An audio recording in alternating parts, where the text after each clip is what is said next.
अपने YouTube channel target with Sonu में आज मैं आप लोगों को यूपी ट्रिपल एस पीईटी का जो घटना चक्र का बुक करा रहा हूँ उसमें हमारा दूसरा चैप्टर होगा वैदिक संस्कृति के बारे में।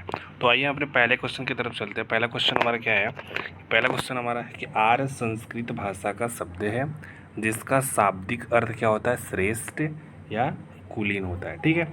अगला क्वेश्चन क्या है? क्लासिकीय संस्कृति में आर्य शब्द का अर्थ है एक उत्तम व्यक्ति कहते हैं। ठीक है। हम अपने अगले क्वेश्चन की तरफ चलते हैं कि वेद हैं, वेदियों की संख्या कितनी है? तो वेदों की संख्या कितनी है? 4 संख्या है। कौन सा? ऋग्वेद, सामवेद, यजुर्वेद, अथर्ववेद। ऋग्वेद जो है सबसे प्राचीन वेद माना जाता है, सबसे बाद में अथर्ववेद की रचना हुई थी। ठीक है। अगले क्वेश्चन पे चलते हैं कि ऋग्वेद, यजुर्वेद और सामवेद इन तीनों वेदों को क्या कहते हैं? वेद त्रयी या त्रयी कहा जाता है। ठीक है। अगला क्वेश्चन हमारा है वर्ण शब्द का सर्वप्रथम उल्लेख कहाँ मिलता है? वर्ण शब्द का सर्वप्रथम उल्लेख हमारा ऋग्वेद में मिलता है जो कि सबसे प्राचीन वेद माना जाता है। ठीक है। अगले क्वेश्चन की तरफ चलते हैं। प्रारंभ में हम 3 वर्णों का उल्लेख पाते हैं। शुरू में क्या है?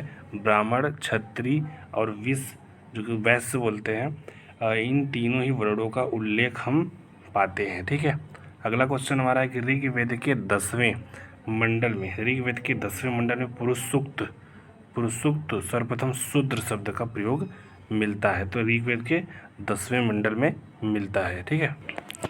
अगला क्वेश्चन हमारा है कि यहाँ चारों वर्णों की उत्पत्ति एक विराट पुरुष के विभिन्न अंगों से बताई गई है। ठीक है। अगला क्वेश्चन में अथर्ववेद जो है हमारा औषधि से संबंधित है। अथर्ववेद। ठीक है। ऋग्वेद में ईश्वर की महिमा, देवताओं की स्तुति की गई है। और यजुर्वेद में क्या है? कर्मकांड, बलिदान विधि। और सामवेद में क्या है? संगीत का विस्तृत उल्लेख मिलता है। अगले क्वेश्चन की तरफ बोलते हैं। ऋग्वेद में जो स्रोत एवं प्रार्थनाएं हैं इसमें कुल 1028 सूक्ति हैं और ऋग्वेद में 10 मंडल है और 1028 सूक्तियाँ हैं। ठीक है। ऋग्वेद के दूसरे एवं 7वें मंडल की रचनाएं सबसे प्राचीन मानी जाती है। ठीक है। अगले क्वेश्चन के चलो चलेंगे। पहला और 10वां मंडल जो है नवीनतम है। ठीक है। पहला 10वां नवीनतम है और दूसरा और 7वां मंडल क्या है? हमारा सबसे प्राचीन माना जाता है। ऋग्वेद के 9वें मंडल में सभी 114 सूक्त सोम को समर्पित है। ठीक है। अथर्ववेद में कुल 20 अध्याय हैं एवं 730 सूक्ति हैं तथा 5987 मंत्र है। ठीक है। और इसमें 1200 मंत्र किससे? ऋग्वेद से लिए गए हैं। इसमें क्या है? अथर्ववेद में क्या हमारा होता है? तंत्र मंत्र एवं वशीकरण के संदर्भ में साक्ष्य है। ठीक है। अथर्ववेद जो कि हमारा सबसे बाद में रचित वेद है। ठीक है। अगला क्वेश्चन हमारा है यज्ञ से संबंधित विधि विधान का पता जो है यजुर्वेद से चलता है। तो यज्ञ से संबंधित विधि विधानों का पता किससे चलता है? यजुर्वेद से चलता है। यजुर्वेद के दो भाग हैं।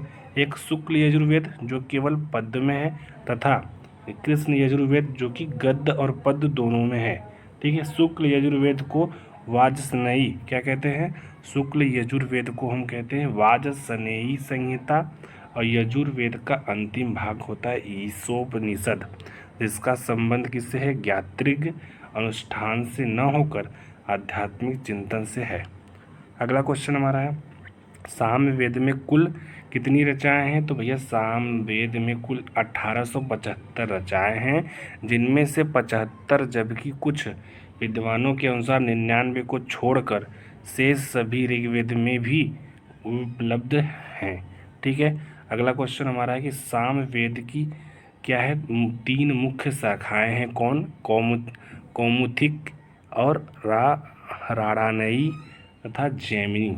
ठीक है। उपनिषद दर्शन पर आधारित पुस्तकें हैं। उपनिषद को वेदांत भी कहा जाता है। ठीक है। उपनिषद को वेदांत भी कहा जाता है। उपनिषद में प्रथम बार मोक्ष की चर्चा मिलती है। कठोपनिषद में यम और नचिकेता का संवाद उल्लिखित है।